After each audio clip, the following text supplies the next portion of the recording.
Genesis 1. It says, in the beginning, God created the heaven and the earth. Now, this is what you must remember. He created the heaven and the earth.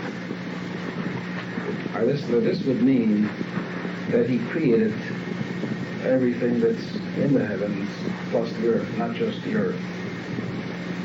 Created the heaven and the earth. Now, naturally, we're interested in the earth because we're on the earth.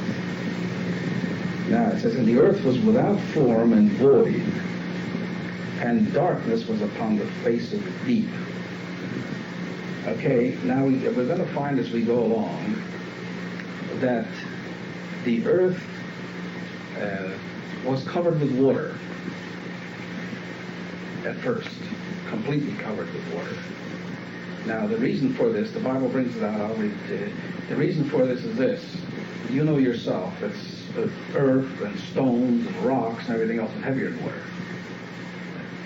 So these were down in the middle, and the water was all around the outside. So there actually was no land. It was all water. Okay? Now, there appears to be waters that were right around the earth, and then there seems to be another canopy of waters which was right above, nearby. This is why he says darkness was upon the face of the deep. In other words, light did not go through all these waters into the earth or anywhere near the surface. Now, the reason for this is that in the beginning there was tremendous turbulence. It was without form and void. In other words, it was a newly created planet, and no doubt it was spinning, and the waters were rough. You know, the waters were not calm. And you know yourself that if waters are moving in any way, light does not get through as it would if the waters were still, like glass. You've seen lakes that are really quiet. You can look down at the bottom, but if you disturb the water, you can't see through it. Now, if you just picture, a lot of water that's in turbulence, light would not go through at all. There would be darkness. So we have the earth was without form and void, and darkness was upon the face of the deep, indicating that the deep part, there was a deep part where there should have been light, but no darkness, no light penetrated. Now look what the way says, and the Spirit of God moved upon the face of the waters. So, not that he created light, or that he created the sun. The sun was already created. But he says the Spirit of God moved upon the face of the waters, indicating that he calmed that turbulence. In the beginning, it must have been very turbulent, and then as time passed, these waters began to revolve in more of a even, you might say, a flat rotation. Yeah. In other words, the turbulence began to cease, and they got some kind of an order.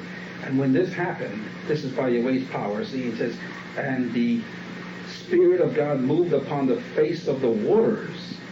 Now, this is what happened, and God said, let there be light, and there was light. Only by him moving his Spirit upon the face of the waters was there light. This is what you got to understand, that the light came through when he put his Spirit upon the face of the waters and smoothed the waters so that the light could penetrate. Because you notice in the beginning he created the heavens and the earth. Okay. All right? So the light came only after he moved his Spirit upon the waters. Now this was all waters. There was no land. Everything was water. And God saw the light that it was good, and God divided the light from the darkness, and God called the light day, and the darkness he called night. In other words, day, when there is light, day in a day there is light, and darkness is, or night is the absence of light. Okay? And the evening and the morning were the first day. I don't understand what the light was. Where did the light come from? The sun was already there. He created the heavens and the earth. And the Spirit of God moved upon the face of the waters and caused the light to penetrate. Darkness was upon the face of the deep. See, this is the part that's deep. The earth was without form and void, and darkness was upon the face of the deep. And the Spirit of God moved upon the face of the waters. And God said, let there be light, and there was light. In other words, by smoothing out the face of the waters, there was light. See? In other words, the light penetrated. Darkness was in the face of the deep. When the Spirit moved upon the waters, then there was no longer darkness.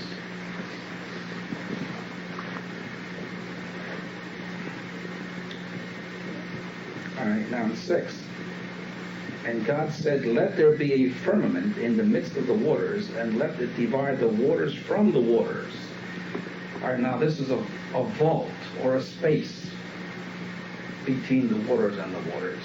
This means now that what he's doing, where you had, let's say, where here you had the earthly part, the land, and the water covered the whole thing. This is the way it was. Now he says, let there be a firmament between the waters and the waters. Okay, now the bottom was still water. Now he wants a space here. He wants to take waters and put them up here and have a space between the waters and the waters. So he begins to separate the water so that there's a canopy of water all around the earth, but not touching the earth. This canopy of water did come off of the earth itself. The only way this canopy of water could possibly have come up is by the earth rotating faster and throwing some waters up. And the waters just rose higher and continued to spin around the earth like you see in the Saturn today, the planet Saturn, where they're spinning around. Now, this made the entire planet covered with waters, and then waters, then a space, and then waters on top of it. Now, not clouds, waters. So this was a canopy of water that was rotating around the earth, a tremendous canopy of water that was rotating around the earth. Now, this happened in creation. We don't have that now. That canopy came down during the time of the flood. But we now have clouds. But this is what Yahweh did. He divided, and God said, let there be a firmament or a vault in the midst of the waters, and let it divide the waters from the waters. It's not waters from land or land from water, waters from waters. Okay? And God made the firmament and divided the waters which were under the firmament from the waters which were above the firmament. And it was so. So you see that? It's above and below. So there's waters above and there's waters below. Now up until now you have no land. You got waters below and water on top. It's all water. Nothing. I mean, no land appeared yet. Now this is because, as I say, land is heavier. It would go down in the center and the waters would be above it. You know yourself, if rock is put in water, it sinks. Okay? And God called the firmament heaven, and the evening and the morning were the second day. Okay, now we got 2 days, and what is accomplished here, that he created the earth. All right, now he smoothed out the waters, and light began to penetrate. Now he's divided waters from waters. Now why should he divide waters from waters? See, now this is something that you might ask. Well, if you take this, for example, let's say that this is the land. Okay, now you got waters, let's say up to here, and it's completely covered with waters. If he were to take a lot of those waters away, you would have more room for the land to appear. In other words, there was too much water. Okay, so he takes part of the waters away, and they rotate around the earth. See? Then we know, as we get on to the next verse, about land beginning to show. And God said, let the waters under the heaven be gathered together into one place, and let the dry land appear. And it was so. Now, how could this happen? If the land was like a ball, let's say, and waters covered the whole thing, how could the land appear? Well, geologists have found that land, or even mountains, are all caused by volcanic action. Even the Rockies, there's evidence that their big volcanic action just pushed them right up. This is when the land begins to appear. There was an article where they photographed the growth of an island right in the middle of the ocean. All of a sudden there was a volcanic action, and lava began to pour up and build up, and there's an island. And pretty soon, a few years later, some seeds blew on there, dandelion, they started to grow. There's a piece of land appearing. In other words, Yahweh took some of the waters away, and then through this action, through heat and pressure, the land began to pop up. And when this did, then the land had its place and the waters had their place. The land was higher than the waters, and the waters receded into the lower portions, the lower basins. All this creation took time. Now, what we had then is that the land began to stick up, and the waters receded into the lower portions. Now, when portions of earth came up, naturally it must have left depressions other places, and this is where the water filled in. See, because you can't make a mountain and not take some land from someplace. It's like a man that's piling dirt in a pile. Well, he has to dig a whole pile of dirt.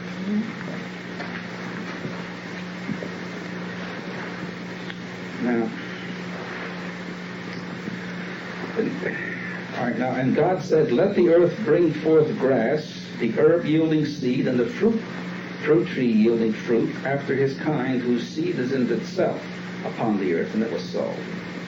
All right, now, while the waters are still above the earth, this firmament of waters, or this canopy of waters, you follow me? Still above the earth, the dry land appeared, and what water was left, and grass and trees began to grow. Now, this necessarily meant that light was getting through all the time. Some light was getting through, because vegetation will not grow without some light. They don't need a lot of direct sunlight, but they need some light. And no doubt at this time there was no oxygen. There was primarily carbon dioxide.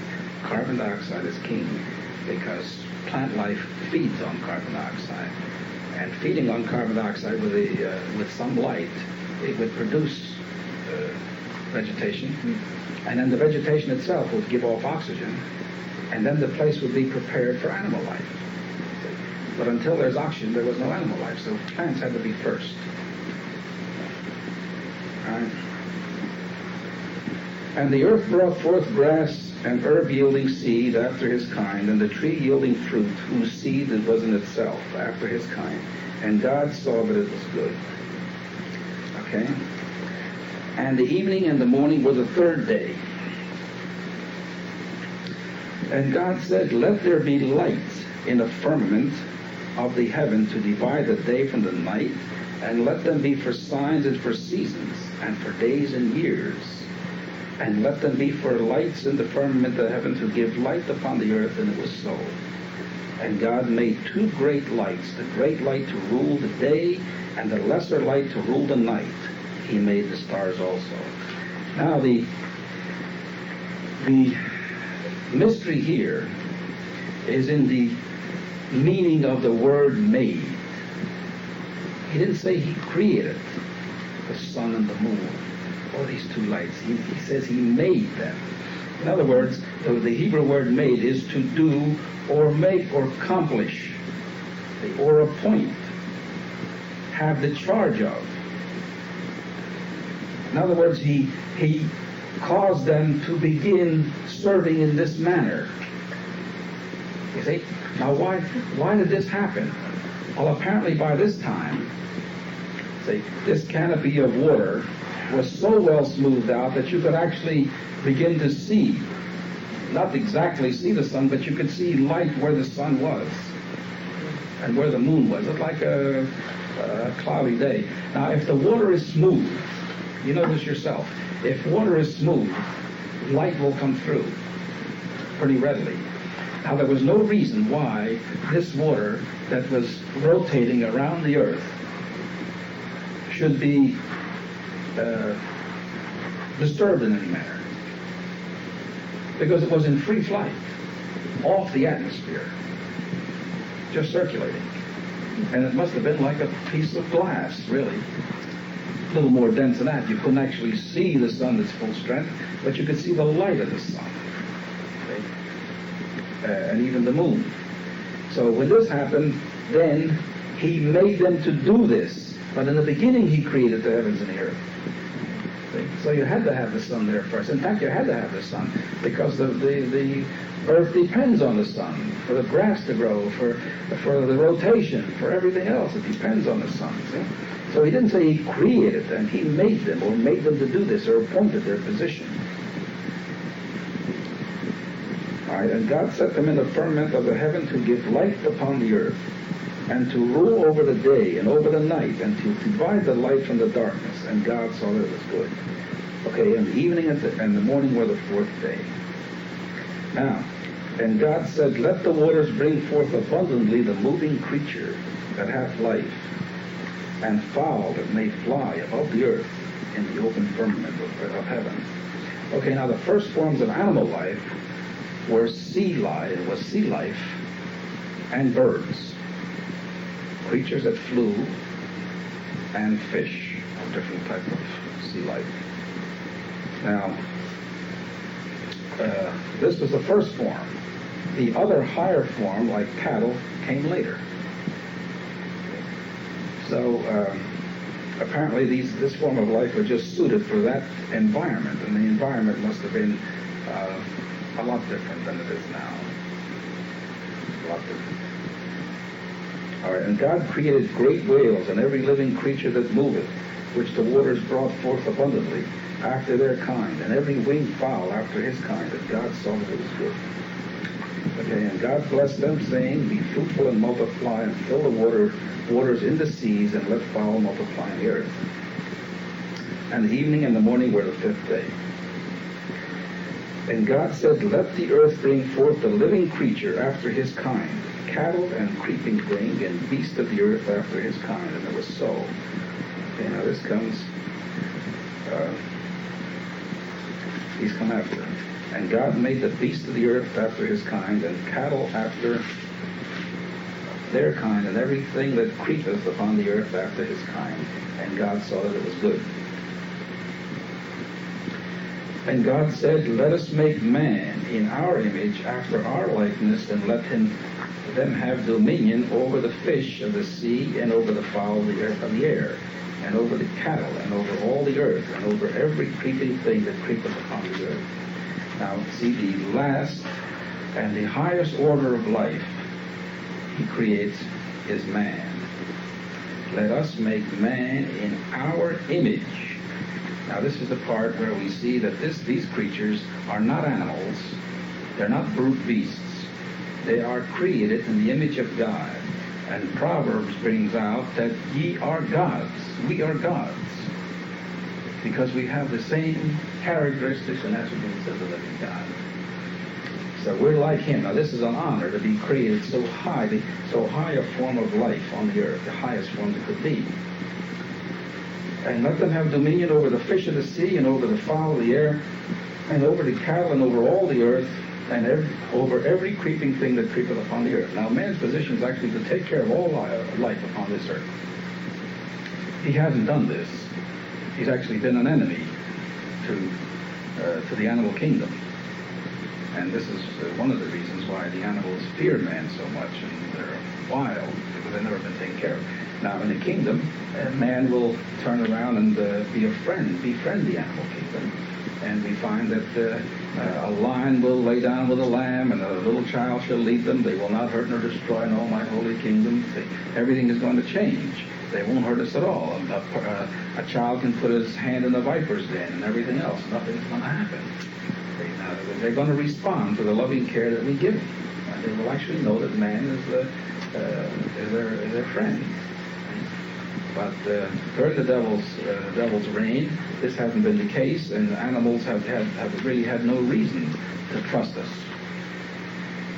Okay? So God created man in his own image. In the image of God created he him. Male and female created he them. And God blessed them, and God said unto them, be fruitful and multiply, and replenish the earth, and subdue it, and have dominion over the fish of the sea, and over the fowl of the air, and over every living thing that moveth upon the earth. Now that's going to be fulfilled in his kingdom. And God said, behold, I have given you every herb. Well, I want to get over to the point where I'll read that one. Okay. And God said, behold, I have given you every herb bearing seed which is upon the face of the earth, the whole earth, and every tree, and which is the fruit of the tree yielding seed. To you it shall be for meat. And to every beast of the earth, and to every fowl of the air, and to every thing that creepeth upon the earth, wherein there is life, I have given every green herb for meat. And it was so. And God saw everything that he had made, and behold, it was very good. And the evening and the morning were the sixth day. All right. Now we got to the sixth day. Thus the heavens and the earth were finished, and all the host of them. And on the seventh day God ended his work which he had made, and he rested on the seventh day from all his work which he had made. And God blessed the seventh day and sanctified it, because that in it he had rested upon all his work which God created and made. All right, these are the generations of the heavens and the earth, and of the earth when they were created. Now you notice he says these are the generations of the heavens and of the earth when they were created. So it wasn't literal 24-hour days. In the day that the Lord God made the earth and the heavens. All right. Now we leave off there because it has no more in creation. It actually goes over to disobedience. Incidentally, the word made, I told you what it meant. It meant to do or make, to accomplish, to appoint, have charge over. Now, create means absolute to create, select, feed, a formative process. In other words, begin a formative process. So there's a difference between the two words. Now we go to Hebrews 3.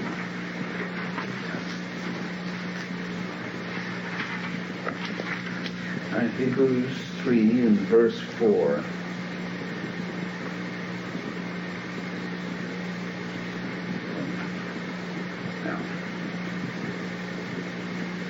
All right, it says in verse 4, for every house is builded by some man, but he that built all things is God. And Moses verily was faithful in all his house as a servant, for a testimony of those things which were to be spoken after. But Christ as a son over his own house, whose house are we, if we hold fast the confidence and the rejoicing of the hope firm unto the end. Okay, this is speaking of the heavenly class, and they make that house.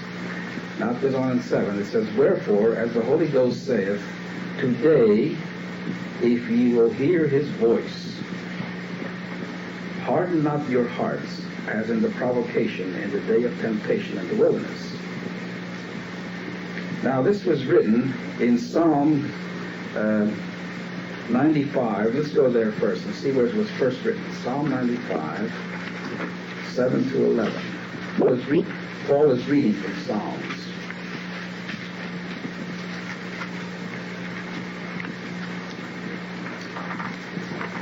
This is what it says. For he is our God, and we are the people of his pasture, and the sheep of his hand. Today, if you will hear his voice, harden not your heart as in the provocation, of the time they provoked him. That's the time they came out of Egypt. And as in the day of temptation in the wilderness, when your fathers tempted me, proved me, and saw my work. 40 years long was I grieved with this generation, and said, it is a people that do err in their heart, and they have not known my ways, unto whom I swear in my wrath that they should not enter into my rest. Okay, now he swore his wrath that these people that came out of Egypt, because of disobedience, would not enter into his rest. Well, this means that he was still resting. In other words, he rested on the seventh day. And here we have the all of these, let's see, some couple thousand years passed from the creation of Adam. And he's still resting. And he says that these people would not enter into his rest, indicating that Yahweh was still resting.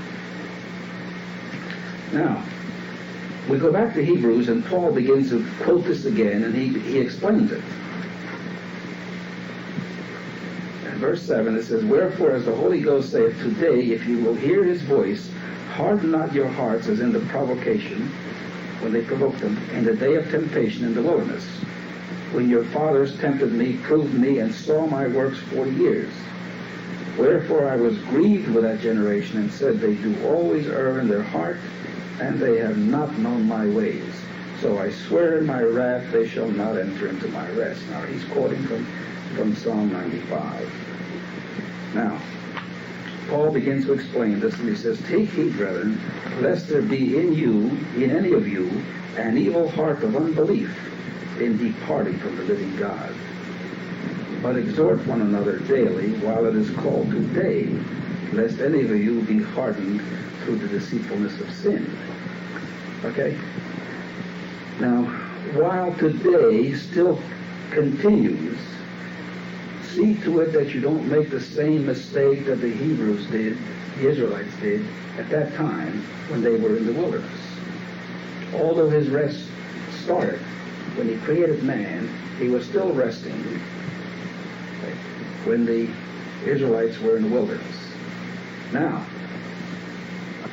what Paul is bringing out, that this is still going on today, but exhort one another daily while it is called today, while today is still in existence, while you still have the opportunity to enter that rest. Okay, now we'll explain a little more. "For we are made partakers of Christ if we hold the beginning of our confidence steadfast unto the end. While it is said, today, if ye will hear the voice, harden not your hearts, as in the provocation. For some, when they had heard, did provoke." In other words, they provoked you with anger. "Howbeit not all that came out of Egypt by Moses. But with whom was he grieved 40 years? Was it not with them that had sinned, whose carcasses fell in the wilderness? And to whom sware he that they should not enter into his rest? But to them that believed not." Okay? So we see that they could not enter in because of unbelief, of disbelief or unbelief. They could not enter into his rest because of unbelief. "Let us therefore fear, lest they promise being left us of entering into his rest, any of you should seem to come short of it." Okay? The Lord's people today must fear that we do not receive this promise of entering into his rest, because we may fall short through disobedience or through unbelief. "For unto us was the gospel preached, as well as unto them. But the word preached did not profit them, not being mixed with faith in them that heard it." Now, a lot of people can hear, but do they have faith? Do they believe? Do they act upon it? Are they willing to take their stand? "For we which have believed do enter into rest, as he said, as I have sworn in my wrath, if they shall enter." The King James is messed up. What does yours say there? It's verse 3. "For we who have believed enter that rest, as he has said, as I swore in my wrath, they shall never enter my rest." That's it. "They shall never enter my rest." See, this King James is last up. It says, "if they shall enter my rest." "They shall never enter my rest, although the works were finished from the foundation of the world." All right, now he's explaining they would not enter into his rest, even though his works were finished. Okay? In other words, the rest was still going on, is what Paul's bringing up. Do you get that? Even though the works were finished from the foundation of the world, he's speaking in the latter day that they would not enter into his rest. "For he spake," now verse 4, "for he spake in a certain place of the seventh day, on this wise, and God did rest the seventh day from all his works." Now you notice Paul doesn't say what chapter and what verse or where it was. He says in a certain place. People are accusing me of not knowing where the scriptures are. But Paul does the same thing always. Yeah. It says in a certain place, "For he spake in a certain place of the seventh day on this wise, and God did rest the seventh day from all his works." Well, this was in Genesis, right? "And in this place again, if they shall enter into my rest." Okay, in other words, in Genesis he's telling you that God did rest the seventh day from all his works. Okay, another time later, that they shall not enter into my rest. In other words, what he's bringing out here is the rest still continues. It wasn't just a 24-hour day. Right? "Seeing therefore it remaineth that some must enter therein, and they to whom it was first preached entered not in because of unbelief." Okay? "Again, he limiteth a certain day, saying in David, Today, after so long a time, as it is said, Today, if ye will hear his voice, harden not your hearts." Okay, now he spoke of the time that the Israelites disobeyed in the wilderness. But in Psalms, it was today during David's time. All right, this was about still 500 years later. And it's still today. This is what Paul's bringing out. In other words, the rest is still continuing. So it's a long rest. So it started after he created man in Genesis. Then it's today. The Israelites didn't enter in because of unbelief. And it's today in David's time. All right. Now it says in verse 8, "For if Jesus," this should be Joshua. Does yours have a notation there, Joshua?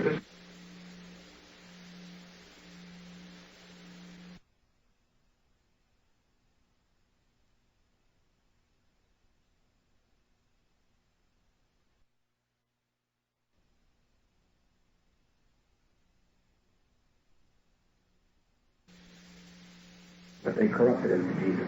"For if Jesus or Joshua had given them rest, then would he not afterward have spoken of another day?" All right, now see, Joshua came up after Moses, yeah?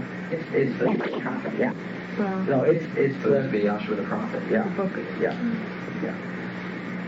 Translated Jesus, it's the same name. Now he sums it up and says, "There remaineth therefore a rest to the people of God. For he that is entered into his rest, he also hath ceased from his own works, as God did from his." In other words, those who enter into his rest cease from their own works or their own struggle. They no longer combat everything themselves. They rely entirely on Yahweh. They have his spirit. They have his promise. They enter into his rest through his understanding. But the point that it brings out here is that the rest is continued. That does continue. "Let us labor therefore to enter into that rest, lest any man fall after the same example of unbelief." Okay. Now,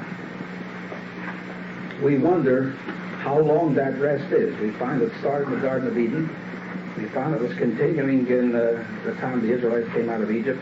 We find that it continued at the time of David. And here, years later, Paul is still looking to enter into that rest. It already had covered some better than 5,000 years. So the 4,000 seventh years. day, 4,000 years. the seventh day, what is it? Okay. 7,000 years. All right, now I'll break it out here. Now we'll go to Corinthians, First Corinthians 15, 1 Corinthians 15.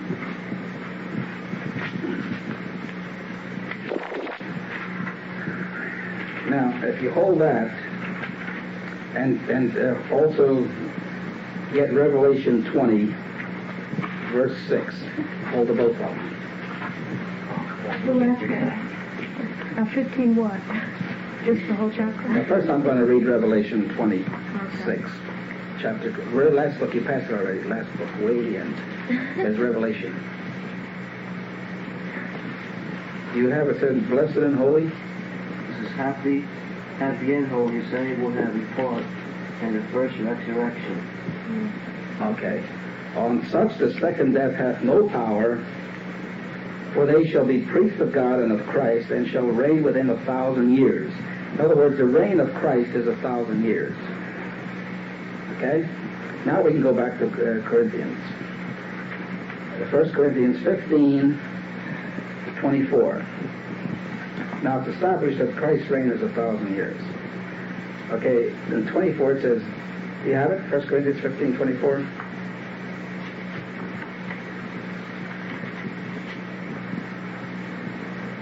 Yes. Then cometh the end, when he shall have delivered up the kingdom to God, even the Father, when he shall have put down all rule and all authority and power. For he must reign till he hath put all enemies under his feet. Okay, the last enemy that shall be destroyed is death. Okay, now his reign is 1,000 years. At the end of this 1,000 years, he turns the kingdom over to God, because he's put all enemies under his feet. There's no more sickness, no more death, no more crying. The promise that we read in Revelation 20 is fulfilled. So he reigns for 1,000 years.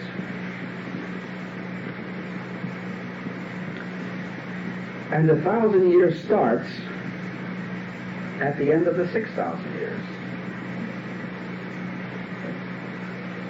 All right, so we got 6,000 years. Creation of Adam until the beginning of the 1,000-year reign, and we have 1,000 years of Yahshua's reign, and at the end of the 1,000 years he turns the kingdom back to Yahweh, and that's the end of his rest. So his rest is 7,000 years. Okay. Now, if the rest is 7,000 years, and that's a rest day, then it's logical to conclude that each other day is 7,000 years. So there was 6 days.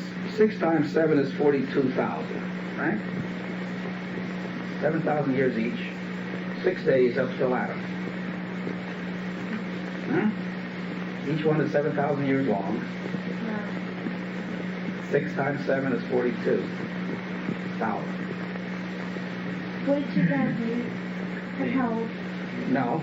Now we've already got past 6,000 because 1,000 started. So we add 6,000 to his rest. The earth was that old at the time of creation of Adam, 42,000. Now it's 42,000 plus 6, which makes it 48,000.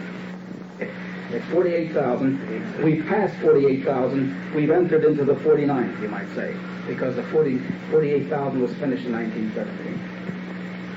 6,000 years were finished then. So we're in the 49th. Okay? Now, Yahweh gave us a picture of what happens at the end of the 1,000 years. In Leviticus 25:8. Leviticus, yeah. Third book. Third book from the beginning. Leviticus 25? Yeah, 8.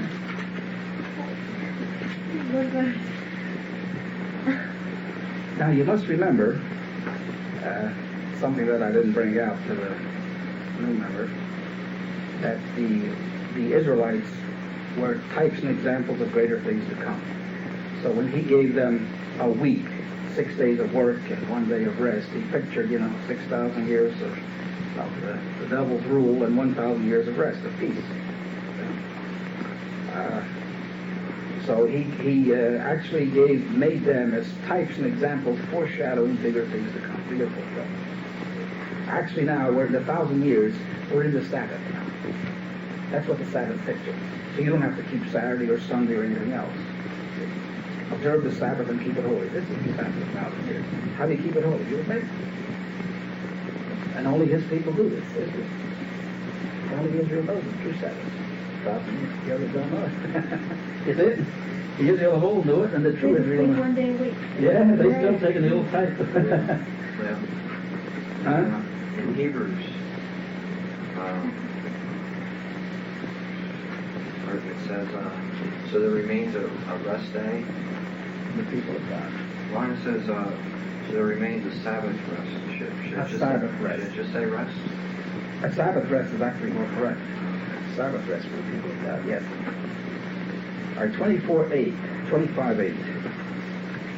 Now listen closely. And thou shalt number 7 Sabbaths of years unto thee. 7 times 7 years. Okay, what's that give you? 49 years, right? 49 years. Now this is a picture. These 49 years actually picture 49,000. I never knew that. All right? All right. And the space of the 7 Sabbaths of the year shall be unto thee 49 years. Okay, 49 years. Then shalt thou cause the trumpet of the Jubilee to sound on the 10th day of the 7th month, in the day of atonement. Shall ye make the trumpet sound throughout all your land. In other words, after the 49,000, something big happens. And ye shall hallow the 50th year. That's the 50th thousand year. In other words, after the 49, you start the 50th thousand, or the 50th year, as it's brought out here. In other words, at the end of Yahshua's reign, it'll be 49, right?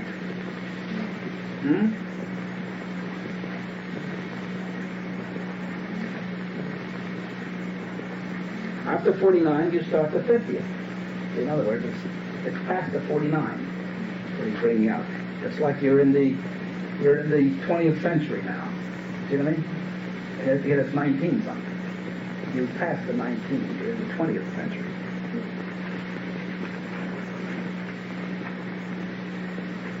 So he said, and ye shall hallow the 50th year and proclaim liberty throughout all the land unto all the inhabitants thereof.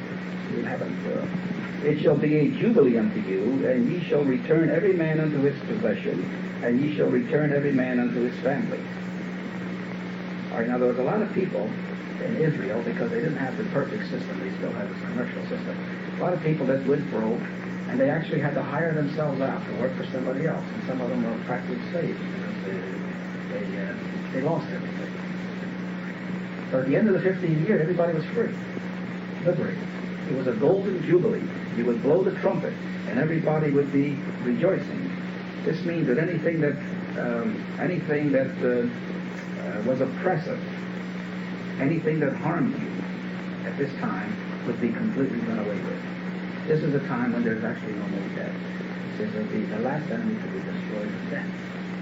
This comes at the end of the 49,000 year, and from then on, this is when the devil's loose, 49,000, the end of the 1,000 year reign. And then there's no more death. All right? In verse 11, a jubilee shall that 50th year be unto you. Ye shall not sow, neither reap that which groweth of itself in it, nor gather the grapes in it of thy vine undressed.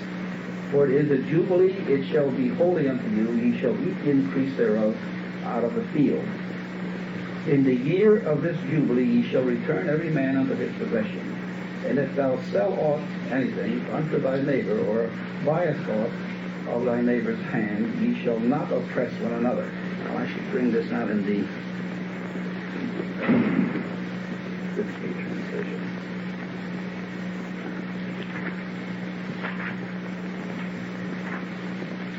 You must count 7 weeks of years, 7 times 7 years. You must have a full 7 weeks of years, 49 years. Then on the 10th day of the 7th month you must sound a loud trumpet blast everywhere, sounding the trumpet blast everywhere throughout your whole land on the day of atonement. You must hallow the 50th year and proclaim liberty throughout all the land to all the inhabitants. It is to be a jubilee for you, when each of you shall return to his own possessions, and each of you shall return to his own home, I guess it is, family. The 50th year shall be a jubilee for you, when you must not sow, nor reap any aftergrowth in it, nor gather grapes from the undressed vines in it. For being a jubilee, it is to be sacred for you. You must eat its produce out of the field. In this year of jubilee, each of you shall return to his own possession. When you make a sale to your neighbor, or purchase from your neighbor, you must not cheat each other. You must buy from your neighbor on the basis of the number of years that are to follow the jubilee. while he must sell to you on the basis of the number of years for crops. If the years are many, the price shall be proportionally high. If the years are few, the price shall be proportionally low. For it is the number of crops that is to be sold to you. So you must not cheat each other, but stand in awe of your God, for I, the Lord, am your God. Okay? Now, what he's bringing out here is that there will be 7 years of Sabbath. And at the 7 years of Sabbath,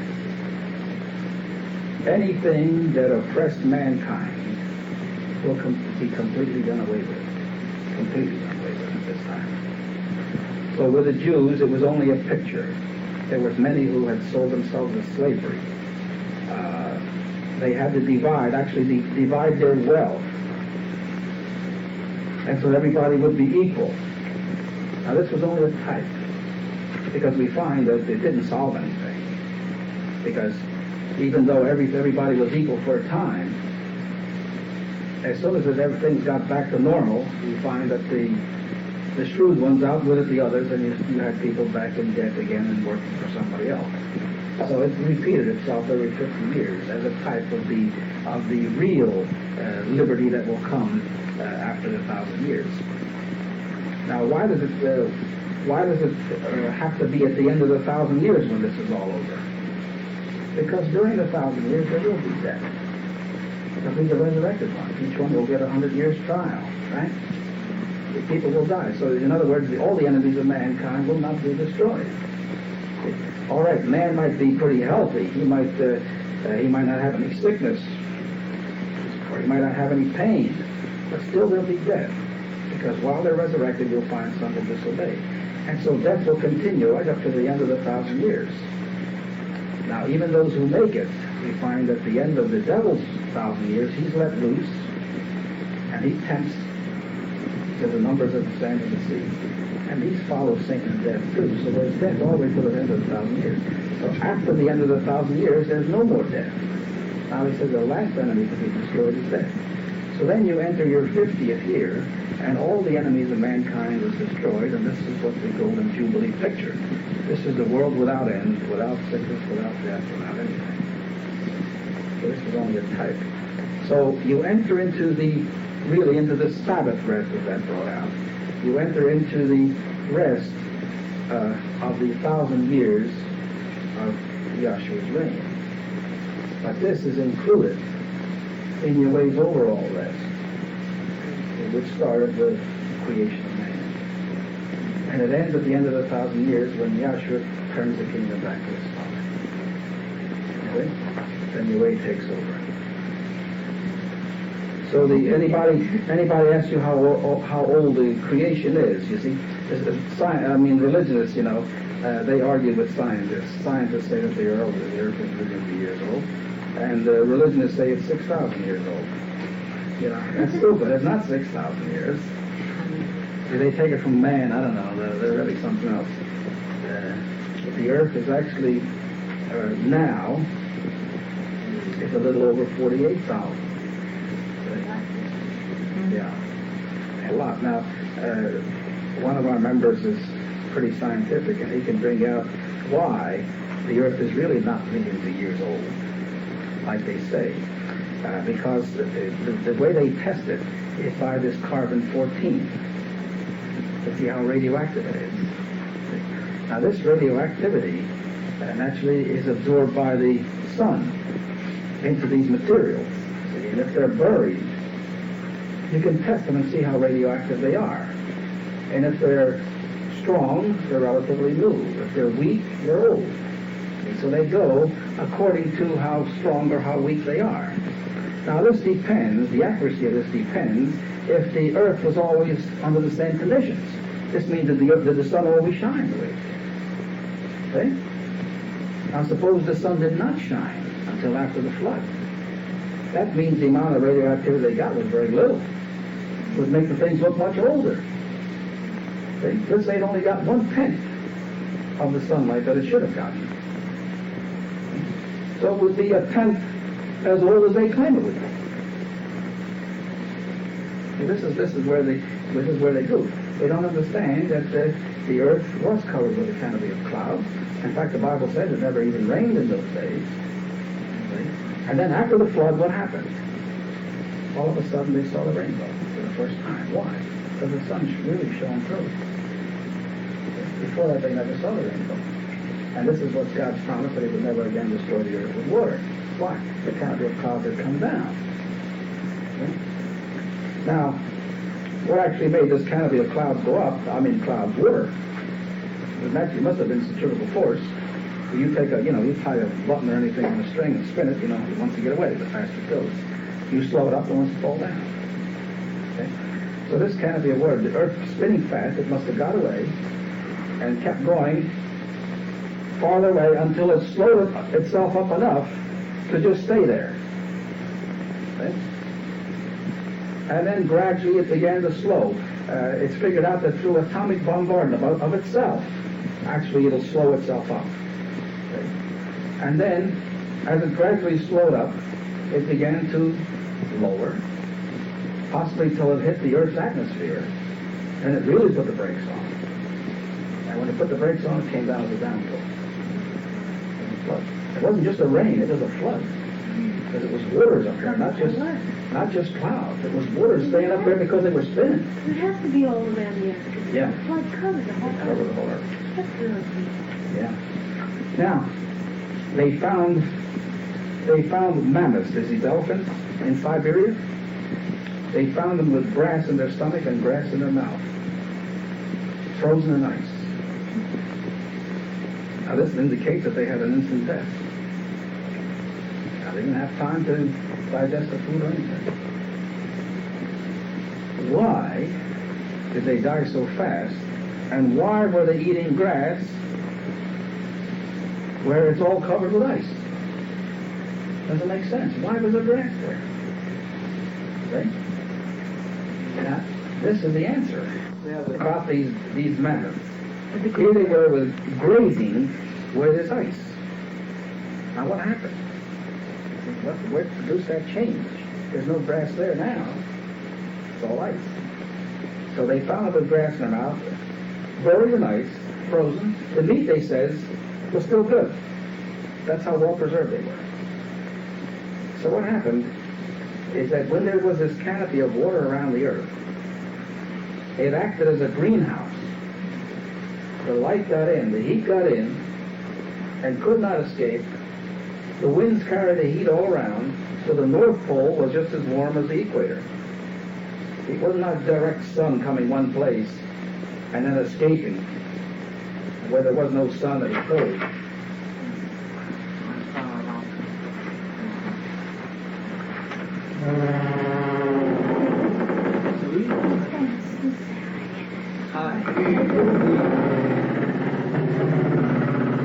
Perhaps one of those doors where the movie man is coming in. I can't really say. Because only the nuns have this phone. She's come here to... Yeah, just let me finish this one more thing, Brent. Okay? Paul. The earth was completely covered, and the sun came through, the heat came through, but did not escape. Therefore, it was acting like a greenhouse, and you had grass growing around the North Pole, Siberia, all around the earth. It was one temperature, because the winds carried even the temperatures all around. Now, so we find that these mammoths were living there eating grass. What happened? When a flood came down, it drowned those animals while they were eating. And as soon as the heavens were opened up, where there was no sun, the heat just went right up like that, and where you had probably 80 above, overnight it got to 80 below. The equator was warm, extra hot. But around the North Pole, they froze overnight. And so you had that 40 foot of water became 40 foot of ice. And they were drowned and frozen and preserved with grass still in their mouth. They've been from death. Now scientists say it's an ice age. So the stupid devils are going around in the back of trees, north side of trees, see if there's more ice this year than there was last year. Now, if the ice age was going to creep that slow, don't you think the animals would get away from it? How long would it take for the aliens to die? A long Oh my goodness, they say it took millions of years for the Ice Age to form. They'd certainly get away from it. Or go on top of it. Yeah. So they look at the lower part of a tree and they say, Stand there and wait for it. yeah, it's stupid. They say, oh, there's an inch more ice this year than there is last year. Let's see, so many million years we're going to have another ice age. And these people They figure out have that. stuff like that. But here's something that happened like that while they were still eating. The grass was in their mouth and they died that way, froze quickly. So that ice age came all at once. This is the only logical explanation, that the greenhouse effect was done away with when the clouds came down. When the waters came down, it was opened up and that heat just went right up. It's the same as a real cold day. If you took the roof off your house, you find out the temperature would really drop. There'd be no heat in here because heat rises. It'd go right out. Okay? So this is what happened with those animals. And this is another proof that there was, of course there's a lot of proof that there was a flood. But this is the evidence of what the flood did to the animals. Now, I don't know how good this study was. Are there any questions? The other stuff that It is 9:15. Mom's coming in. What are you crying about? What are you crying about? What are you crying? No, I'm sweating. How's he been? Oh, pretty good. Haven't seen it. Yeah, no. Did you meet Bob? No. Hi, Bob. And this is Dan. He works with me. Hello. Danny does next to me. Yeah. Now Leo will continue with how the devil actually became supreme on the earth. All right. Now, being as the devil caused Adam and Eve to disobey, and we brought out that God did not destroy the devil, he allowed the devil to remain. This means that the devil was still, well, let me bring out this a little clearer then. How did the devil get there in the first place? The devil was not always a devil. In other words, he was not always disobedient. He was an obedient angel. So he was put in the Garden of Eden to guide mankind. He's known as the cherub that covers, or the one who hovers over and guides the human race. But when he decided to disobey God, and instead of telling the people to do God's will, he wanted them to worship him. He says in Isaiah that I will become like the Most High. In other words, he was the one that wanted to worship. And when he caused man to disobey, then he became the devil. Before that, he was known as Lucifer, or the bright shining one. At any rate, when he did this, when God put him in authority over man, after he disobeyed, God never took this authority away. So he became the God of all the human race. Everybody that was born under his dominion. Okay? So this world is not God's world, or this system of things. It's the devil's system. So the Bible says, concerning those who have the understanding, he says, we know we are of God, and the whole world lies in the wicked one. This world belongs to the devil. He says, if the good news is hid, and if you don't understand the truth, it is hid to them that are lost, in whom the God of this world has blinded the minds of the unbelievers. So there shows you that there is a God of this world who is against the truth, who is against the Bible, who is against the true God. Okay? Revelation 12:9 brings out that the devil who has deceived the whole world, he's the one that is the enemy of God and has deceived the whole world. So being as the whole world is deceived, the whole world is not doing God's will. Now this is why this world is going to be destroyed, because it's not God's world. And this is why it's necessary to preach to the members of this world that they might get the understanding.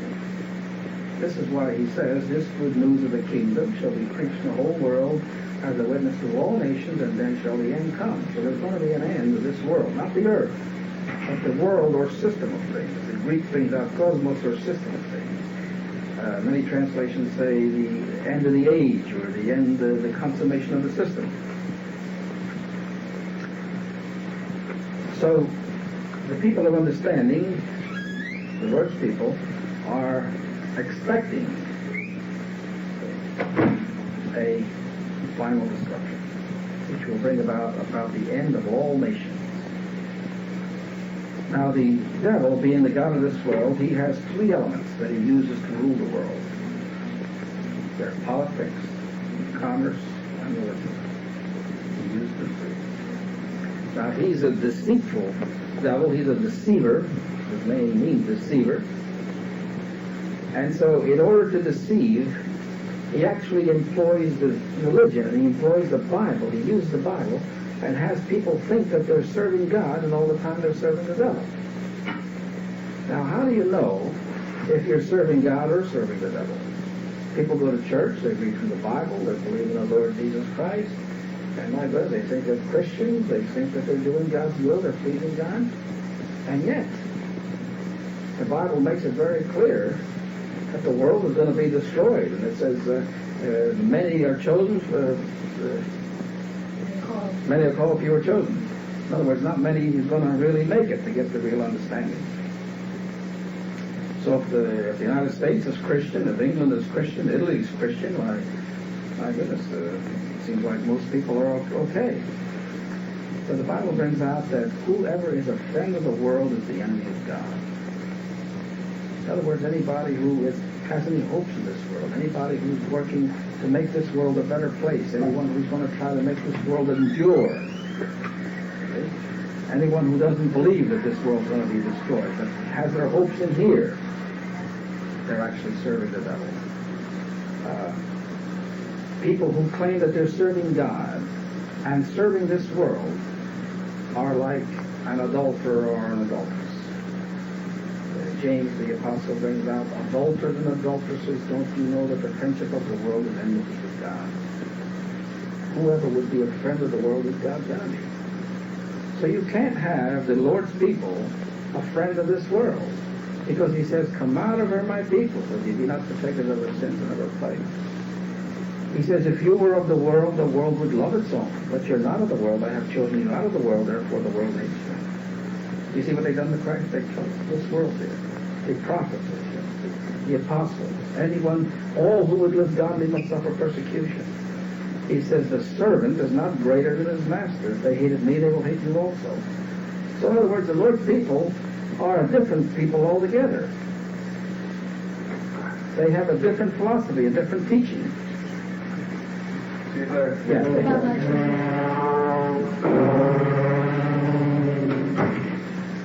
And that's there. Anybody stuck in his time? So the reason the Lord's people are hated is because they don't go along with the world.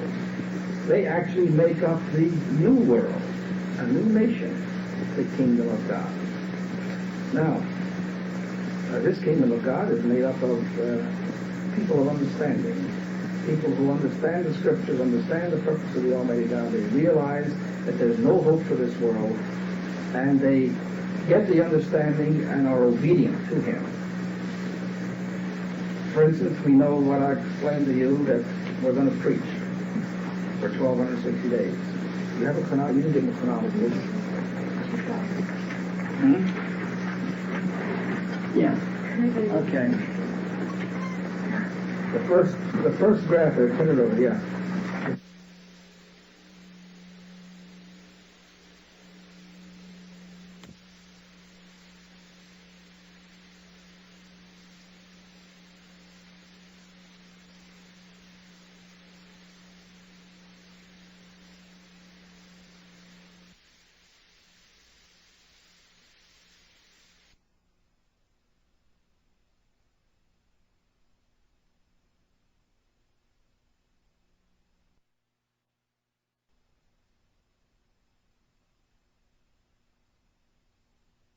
Now Leo will begin with creation and